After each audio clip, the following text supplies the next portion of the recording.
always knew, but I'm just saying when something tragic like that happens and you haven't said, I love you to that person, it can haunt you in a different way. Something Chilli said recently has people looking back at the past with fresh suspicion.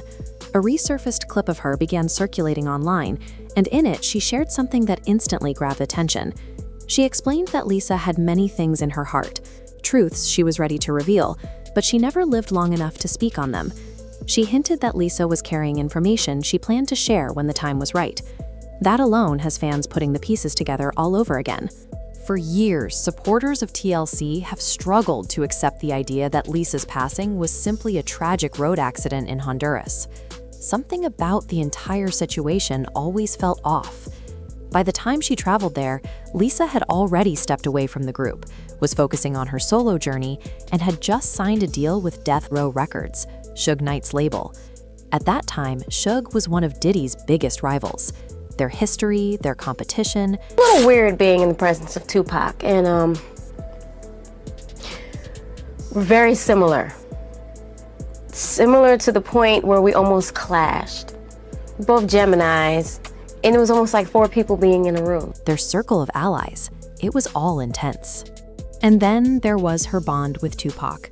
Lisa and Pac were extremely close, both outspoken, both fearless, both willing to challenge powerful people in the music world. Tupac also had a complicated relationship with Diddy, and just like Lisa, he didn't survive long enough to tell everything he had witnessed. Fans have always felt that Lisa was different. She didn't hold back, she didn't sugarcoat things, and she wasn't afraid to dig for truth, even when the truth made others uncomfortable. So when she suddenly lost her life while filming a documentary, one she said would explain her side of the story, many people immediately felt something wasn't right. Several people close to her later shared that she often spoke about feeling watched. They claimed she believed a presence was following her. And with Diddy currently facing serious allegations and a high-profile trial. Every time an album gets sold, TLC gets 56 cents. So 10 million records, $5.6 million. Seems like a lot of money. Well, it's not a lot of money when the record company has spent $3 million to record your album. And in the record business, we pay all costs back to the record company. We pay recording costs, video costs. So now we have $2.6 million left. Well, guess what? When you have that much money, you're in about the 47, 48, 49% tax bracket. So that immediately gets deducted to $1.3 million. Then you split the rest 3 ways. You got about $300,000 a piece, if that much. Okay? $300,000. I can buy a nice house with that. And what am I gonna pay my bills with? Chilli's recent comments have started to sound very different. This entire story hits harder now than it ever has. And if someone thinks this is another random conspiracy, just keep listening, because the deeper it goes, the stranger it gets. Let's walk through Lisa's final days, because the trip never made complete sense. According to the official explanation, she went to Honduras for peace, to quiet her mind and to remove herself from the heavy energy surrounding her career. She was spending time with Dr. Sebi, the well-known herbal healer whose methods are still debated today. To the general public, it looked like an attempt to reset her life spiritually. But to those who watched her closely, it looked more like she was running from something. It felt like she needed space, not just from the industry, but from people who didn't want her speaking out. Before leaving, she had been battling with her record label, dealing with financial pressure, and fighting to regain control of her music. 13 years old. I'm not here to party with you. I don't want to go to the clubs. Matter of fact, I'm too young to even be in here. Why you got me in clubs? There were a lot of things I seen and a lot of positions that I think I was put in where I had to make very, very tough decisions in my life about who I would be. She felt boxed in, restricted, and constantly silenced. Right before her trip, she officially broke away from Arista Records and moved over to Suge Knight's Death Row. That shocked people. It wasn't just a career move, it was an act of rebellion. She walked away from a powerful system and chose to stand with someone Diddy had major problems with. That decision alone raised red flags. But things became even more unsettling when she reached Honduras. While she was there, she recorded everything. Her camera was always on. She wasn't just filming random moments. She was creating a visual record of her thoughts, feelings, experiences, and warnings. It was almost as if she knew she needed to leave a trail behind. Then came the clip that still sends shivers through her fans. In that moment, she talked about a spirit that had been following her. She explained that a woman in her group passed away in a car crash only days before, and she believed that the spirit had taken the wrong Lisa. To me, that's just don't want to hear any of that. And it took me, like you're saying, it took me a long time to refer to her in the past, because it was just, I couldn't believe it. Whether someone believes in the spiritual or not, that moment felt like a warning. It felt like she sensed something approaching. But what if the danger wasn't supernatural at all? What if it was something real, human, and intentional? To understand why people think something deeper was happening, you have to look at the business side behind TLC.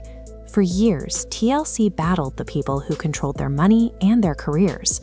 Their contract with LaFace Records looked professional on the outside, but once they studied it, they discovered it was one of the worst deals in the industry.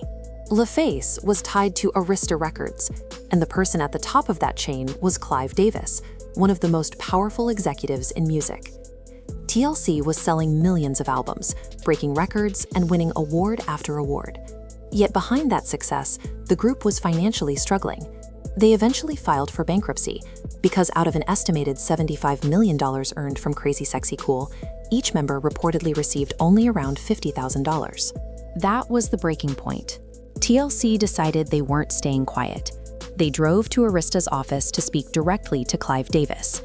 They demanded answers. They wanted fairness. And Lisa led the entire confrontation. Here's where things get even messier. Chilli later revealed that Diddy was present during that confrontation, and according to her, he told Clive what was happening before the group even arrived. In other words, he warned Clive ahead of time. From that moment on, things became tense. It's been said that Diddy took the situation personally. He didn't like the idea of anyone challenging people in his circle, especially someone as outspoken as Lisa. She called him out, confronted executives, and wasn't afraid to say the things others whispered behind closed doors. People who worked around that time claim Diddy was upset. They claim he didn't appreciate Lisa's voice.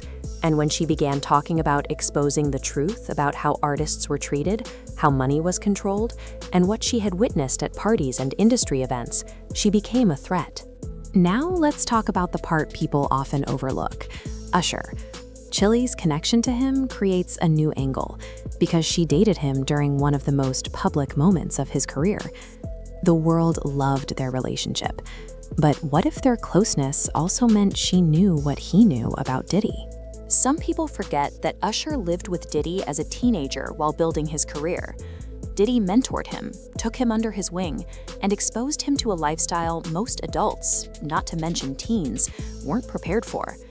Many interviews from that era describe wild moments, late-night parties, and situations no young person should have been around. Now, with lawsuits resurfacing, Usher's name shows up again, not as someone accused, but as someone who witnessed questionable behavior.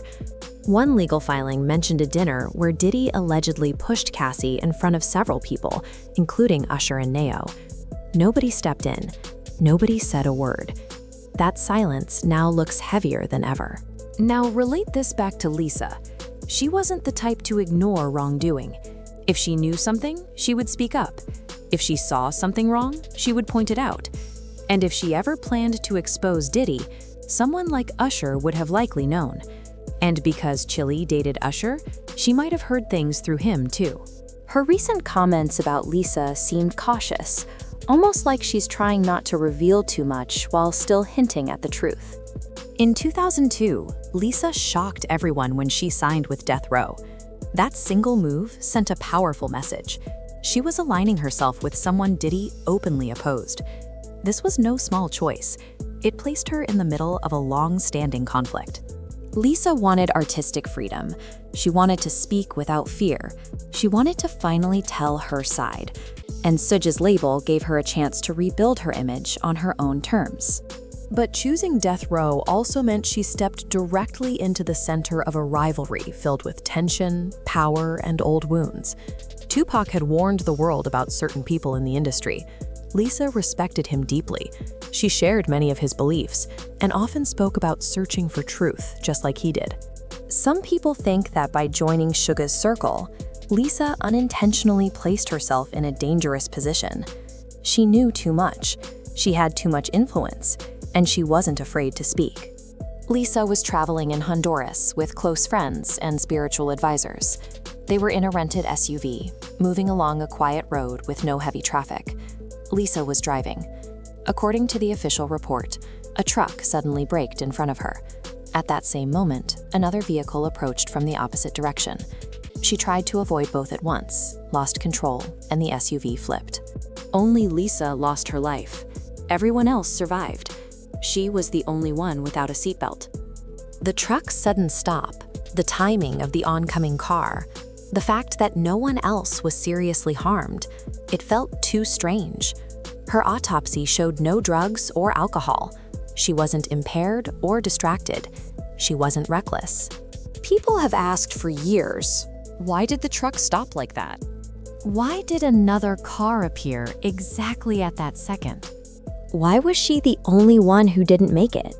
The questions never stopped. When Chilli spoke about Lisa's final days, you could feel the weight in her voice. She explained that Lisa was recording everything, her emotions, experiences, surroundings, and thoughts.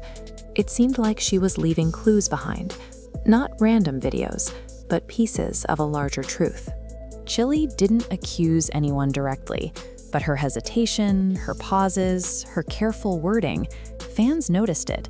She sounded like someone who had held on to secrets for decades. And now that Diddy's past is being exposed, she may finally feel safe enough to speak honestly. As Diddy faces a massive trial and more allegations surface, people are re-examining everything Lisa tried to say. They're rethinking the warnings she recorded. They're replaying her last messages. They're revisiting every strange detail from Honduras.